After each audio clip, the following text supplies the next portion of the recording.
Hello बच्चों, let us read the question. The question says, a uniform metallic wire is elongated by 0.04 meter when subjected to a linear force F. The elongation if its length and diameter is doubled and subjected to the same force will be in centimeter. इस question के लिए जो की concept है वह है the Young's modulus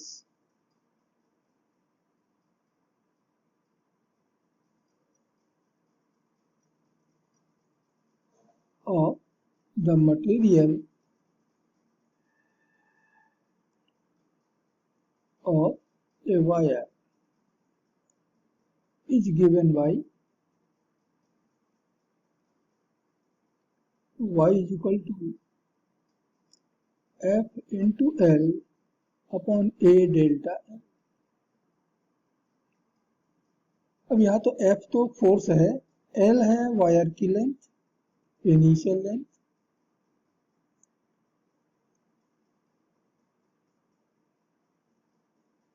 of the wire, delta L है elongation in the wire,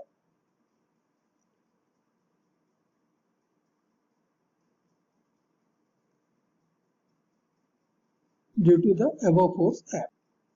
तो यहाँ कैपिटल ए ये बराबर है area of the cross section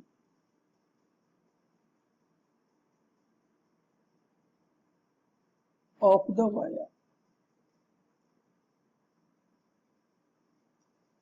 और बराबर होता है पाई आर स्क्वायर, जहाँ आर वायर का रेडियस है और हमको ये भी मालूम है कि रेडियस जो है वो डायमीटर का हाफ होता है, तो हम आर की जगह d/2 रख सकते हैं। So it is equal to pi d square upon 4 and therefore the Young's modulus is now equal to F into L upon area की जगह मैंने रखा पाई d स्क्वायर बाई 4 है, तो इसको मैं ऊपर ले लेता हूँ 4 इंटू डेल्टा L। तो यहां से हमें डेल्टा L द एलोंगेशन इसके लिए फॉर्मूला मिल रहा है 4FL upon pi d square y। अब क्वेश्चन में हमें दो वायर दिए हुए हैं, दोनों सेम मटेरियल के हैं और दोनों के ऊपर सेम फोर्स अप्लाई किया जा रहा है, मीन्स तो since F and Y are constants और फॉर्मूले के राइट हैंड साइड में देखिए तो 4 भी कांस्टेंट है, पाई भी कांस्टेंट है, F और Y भी कांस्टेंट हो गए, तो delta L the elongation will depend upon L upon d square. यदि हमने लेंथ में चेंज लाया तो डेल्टा L में चेंज आएगा और यदि हमने डायमीटर में चेंज लाया तो भी डेल्टा L में चेंज लाया, और चेंज कैसे होगा इसी रिलेशन के अकॉर्डिंगली। तो दिया गया क्वेश्चन इसी कॉन्सेप्ट पर डिपेंड करता है। तो हम अपने वापस क्वेश्चन पे आते हैं, तो कहते हैं कि एक वायर है उसमें जो एलोंगेशन आ रही है वो 0.04 मीटर है, ध्यान देना मीटर, कब जबकि हमने उसके ऊपर एक फोर्स अप्लाई किया है F। अब हमको एक दूसरे वायर पे एलोंगेशन कैलकुलेट करना है जिसकी लेंथ और डायमीटर ये दोनों ही डबल है, पहले वाले वायर के कंपैरिजन में ये दोनों ही डबल है और सेम फोर्स यदि हम उस पर अप्लाई करें तो कितना एलोंगेशन होगा ये हमको कैलकुलेट करना है, बट इन सेंटीमीटर। पहले वाला एलोंगेशन मीटर में दिया है, दूसरा हमें सेंटीमीटर में कैलकुलेट करके। तो याद रखिएगा कि दूसरे वायर की लेंथ और डायमीटर दोनों ही पहले वायर से डबल है, दोगुने। तो elongation in the first wire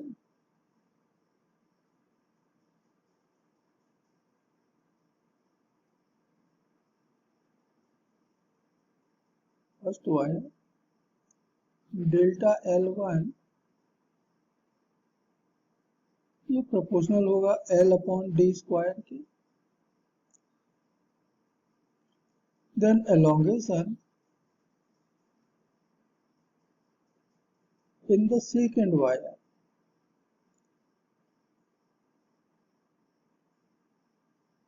delta L2 कर देता हूं इसे। It will be proportional to, length यहाँ पर डबल है 2L और डायमीटर भी डबल है 2D का स्क्वायर।